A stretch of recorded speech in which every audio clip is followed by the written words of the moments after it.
आणि आता एक महत्त्वाची बातमी समोर येते। राजकीय वर्तुळातून शरद पवारांचे खासदार पंतप्रधान मोदींना भेटणार असल्याची माहिती सूत्रांकडून हाती आलेली आहे। दिल्लीत सोमवारी ते मोदींची भेट घेतील। सूत्रांनी ही माहिती दिलेली आहे। खासदारांनी पीएमओकडे भेटीसाठी वेळ मागितली असल्याची माहिती सध्या समोर आलेली आहे।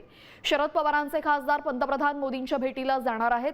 भेटीमागचं नेमकं कारण काय हे मात्र अजून समजलेलं नाहीये। मात्र पीएमओकडे या खासदारांनी पंतप्रधानांच्या भेटीची वेळ मागितलेली आहे आणि आता त्याचमुळे आपण पाहतोय राजकीय वर्तुळात चर्चांना उधाण आलेलं आहे। एनडीए सोबत शरद पवारांचे पक्ष जाणार अशा चर्चा गेल्या काही दिवसांपासून आपण पाहतोय राजकीय वर्तुळात होत आहेत आणि त्या निमित्ताने अनेक भेटीगाठी सुद्धा होत असल्याची माहिती सूत्रांकडून हाती येते आणि आपणही पाहतोय।